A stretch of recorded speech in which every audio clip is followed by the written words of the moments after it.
ધોરણ 5 વિષય હિન્દી એકમ નંબર 10 જેનું નામ છે શીખો અને આ એકમના આપણે સ્વઅધ્યયન પોથી સોલ્યુશન માર્ગદર્શન જોઈશું. અહીંયા તમને માર્ગદર્શન આપવામાં આવે છે, તો એ માર્ગદર્શન માટે જ આ ફક્ત વિડીયો બનાવેલો છે. જોઈએ આપણે તો એમાં અહીંયા સારાંશની વાત કરીએ તો આપણે પહેલાં સારાંશ જોઈ લઈએ.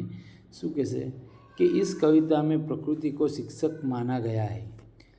प्रकृति का हर एक तत्व हमें कुछ ना कुछ सिखाता है, इस बात को बताया गया है. હવે જોઈએ એમાં પ્રશ્ન નંબર 1. सही विकल्प चुनकर वाक्य में फिर से लिखिए.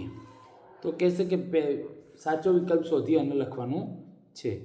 તો એમાં જોઈએ આપણે नंबर 1. भंवरे हमें सिखाते हैं नित्य गाना. सूरज की किरणें सिखाती है जगना और जगाना. दीपक हमें सिखाता है अंधेरा रात हरते रहना. नंबर 4.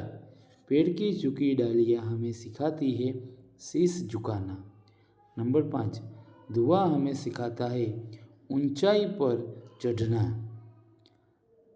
આગળ જોઈએ પ્રશ્ન નંબર 2. પ્રશ્ન નંબર 2ની અંદર વાત કરીએ તો પ્રશ્ન નંબર 2ની અંદર સૂચના આપી છે. ખાસ યાદ રાખો કે આપણે અહીંયા માર્ગદર્શન માટે વિડીયો બનાવ્યો છે, તો એની અંદર તમને માર્ગદર્શન આપવામાં આવે છે જેમાં તમારા અક્ષરો પણ સારા આવવા જોઈએ. અને જ્યારે પણ કોઈ પણ પ્રશ્ન લખતા હોય ત્યારે એની ખાસ સૂચના વાંચવી, જેનાથી તમે જવાબ આપવાની ખ્યાલ આવે અને ઝડપથી જવાબ આપી શકો. તો સૂચના જોઈએ પ્રશ્ન નંબર 2માં. कोष्टक में से उचित शब्द चुनकर रिक्त स्थानों की पूर्ति कीजिए. હવે અહીંયા આપેલું છે આ કોષ્ટક, એમાંથી આપણે પસંદ કરવાનું છે. એમાં આપણે જોઈએ નંબર 1. सीख हवा के झोंकों से लो कोमल भाव बहाना. नंबर 2.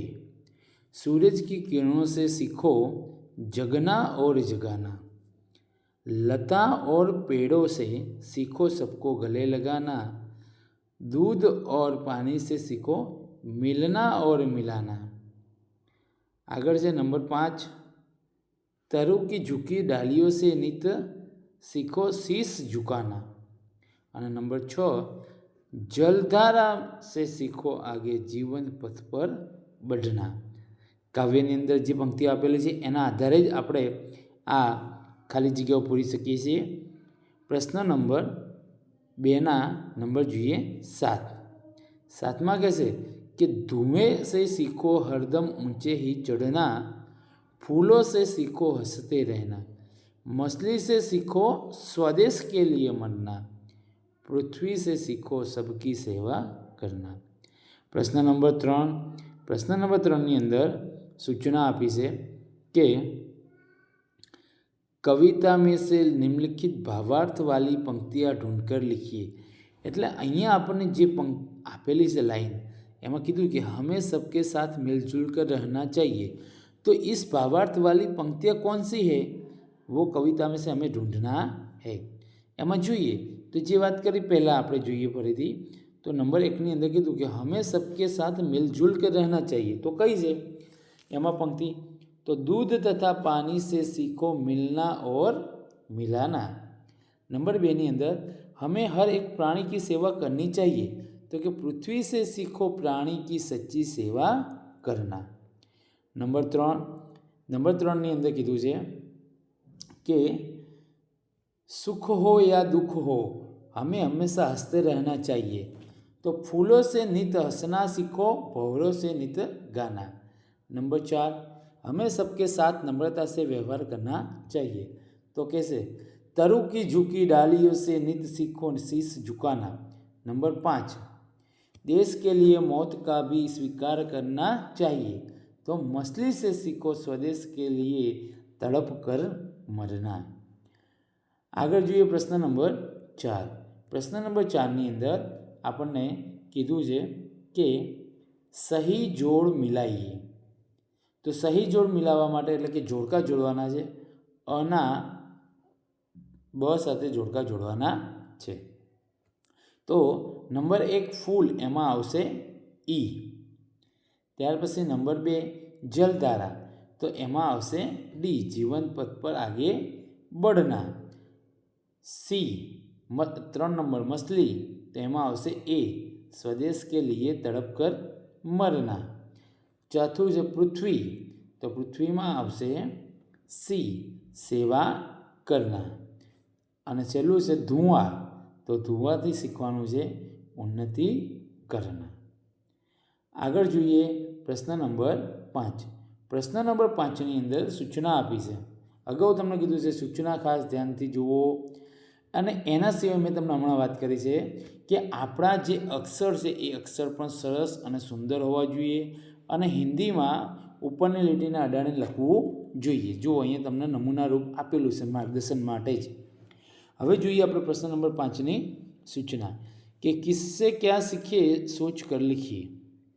જોઈએ એમાં નંબર 1, दीपक से हो सके उतना अंधेरा हरना, पतझड़ के पेड़ से दुख में धीरज धरना, दूध और पानी से मिलना और मिलाना, हवा के झोंकों से कोमल भाव बहाना, सूरज की किरणों से जगना और जगाना. प्रश्न नंबर 6 જેમાં કહેવામાં આવ્યું છે प्रश्नों के उत्तर लिखिए. प्रश्नों के उत्तर लिखिए. पहलो प्रश्न एम જોઈએ આપણે प्रश्नों के उत्तर में कविता में प्रकृति के किन किन तत्वों की बात कही गई है. कविता में प्रकृति के फूल, भंवरे, तरु, हवा, दूध, पानी, सूरज, तोता, पेड़, मछली, पृथ्वी, आकाश, धुआं आदि तत्वों की बात की गई है. नंबर 2 ની અંદર કીધું છે दुख में हमें क्या करना चाहिए. दुख आने पर हमें धीरज धरनी चाहिए. दुख का सामना करना चाहिए. प्रश्न नंबर 3 ની અંદર કીધું છે सूरज की किरणों से हमें क्या सीख मिलती है. सूरज की किरणों से हमें जगना और जगाना की सीख मिलती है. नंबर 4 कोमल भाव बहाने की सीख हमें कौन देता है. कोमल भाव बहाने की सीख हमें हवा के झोंकों से मिलती है. नंबर 5 अंधेरा कौन दूर करता है. अंधेरा दीपक दूर करता है. અહીંયા આપણે ધ્યાન રાખવાનું આપણા અક્ષર પણ સારા આવવા જોઈએ. ઉપરની લીટીને અડાડીને સરસ સુંદર અક્ષરે લખવાનું છે. नंबर 6 ની અંદર જોઈએ તો भंवरों से हमें क्या सीख मिलती है. भंवरों से हमें नित गाने की यानी कि खुश रहने की सीख मिलती है. नंबर 7 दूध और पानी से हमें क्या सीख मिलती है. दूध और पानी से हमें मिलना और मिलाने की सीख मिलती है. नंबर 8 ની અંદર કહેશે कि लता और पेड़ों से हमें क्या सीख मिलती है. लता और पेड़ों से हमें सबको गले लगाने की सीख मिलती है. नंबर 9 हमेशा उन्नति करने की सीख कौन देता है. हमेशा उन्नति करने की सीख हमें धुएं से मिलती है. नंबर 10 सबकी सेवा करने की सीख कौन देता है. सबकी सेवा करने की सीख पृथ्वी देती है. प्रश्न नंबर 7 જોઈએ તો એમાં કીધું છે વાક્ય પંક્તિઓ को पूर्ण कीजिए. જોઈએ તો પહેલા નંબર ઉપર છે फूलों से नित हंसना सीखो, भंवरों से नित गाना, तरु की झुकी डालियों से नित सीखो शीश झुकाना.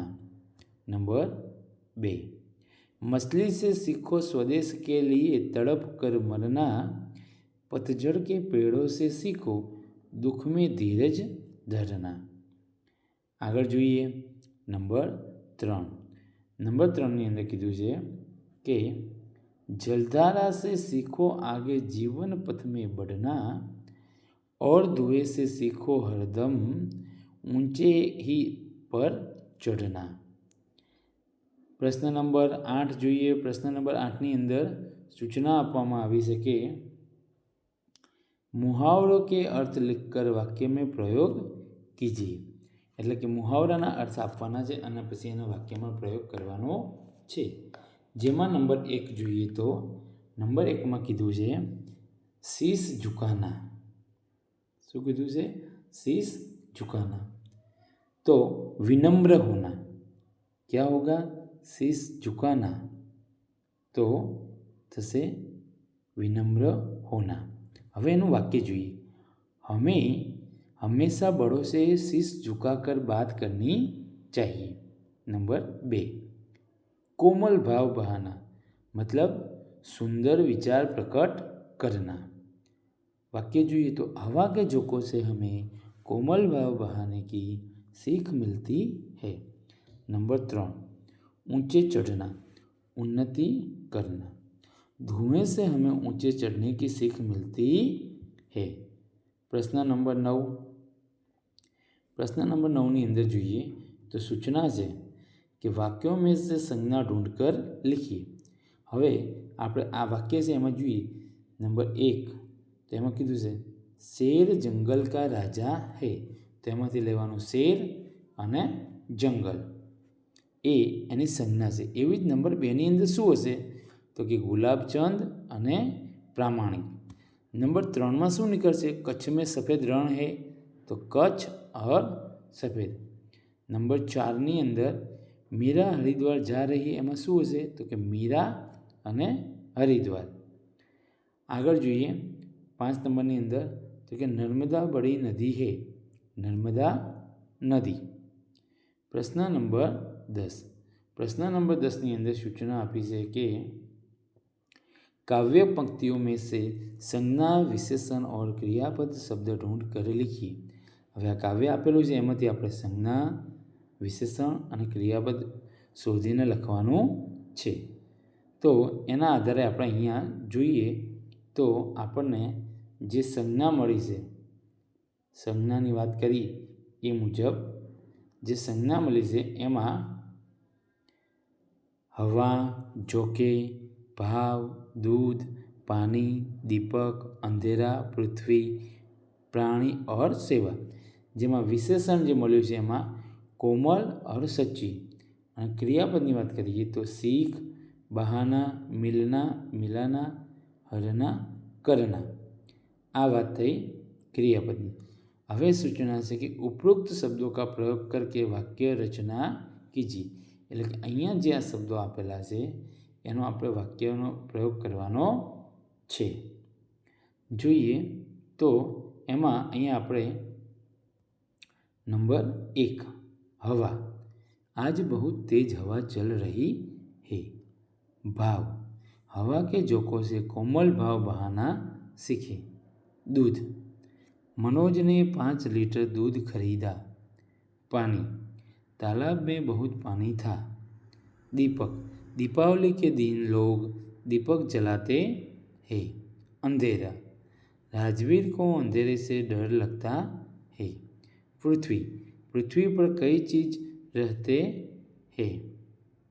कई जीव यहाँ पे हम जीव करेंगे. प्राणी हम सभी प्राणी का ख्याल रखना चाहिए. हमें सभी प्राणी का ख्याल रखना चाहिए. नंबर 9 જોઈએ તો सेवा. पिताजी की सेवा करना हमारा धर्म है. सच्ची बच्चे को सच्ची कहानी पसंद आई. प्रश्न नंबर 11. प्रश्न नंबर 11ની અંદર જોઈએ તો સૂચના છે કે रेखांकित शब्दों पर स्वर भार देखकर अलग अलग रूप से पढ़िए और उसका अर्थ समझिए. અહીંયા આપણે આ વાંચવાના છે અને એનો અર્થ સમજવાનો છે. द्वारका एक बड़ा यात्रा धाम है. नर्मदा हमारी बड़ी नदी है. राहुल ने जादूगर का खेल देखा. सूरज ने नाचता हुआ मोर देखा. कृष्णा हर साल रंगोलियाँ बनाती है. જોઈએ અહીંયા કીધું છે इतना कीजिए. इतना कीजिए में कीधुं छे इनमें से आप क्या सीखेंगे चर्चा करिए। कुत्ता, हंस, सियार, बुलबुल, मधुमक्खी, नदी, चींटी, मकड़ी और कंगारू। यहाँ पर हमारा अहींया આપણું આ સ્વઅધ્યયન પોથી સોલ્યુશન માર્ગદર્શન પૂર્ણ થાય છે। વિડીયો કેવો લાગ્યો એ જરૂર કોમેન્ટમાં જણાવજો। ગમે હોય તો લાઈક કરજો અને અમારી સાથે જોડાયેલા રહેવા માટે અને આવા જ વિડીયો માર્ગદર્શન વિડીયો મેળવવા માટે અમારી સાથે જોડાયેલા રહેવા ચેનલને સબસ્ક્રાઈબ કરવાનું ભૂલતા નહીં। આવજો।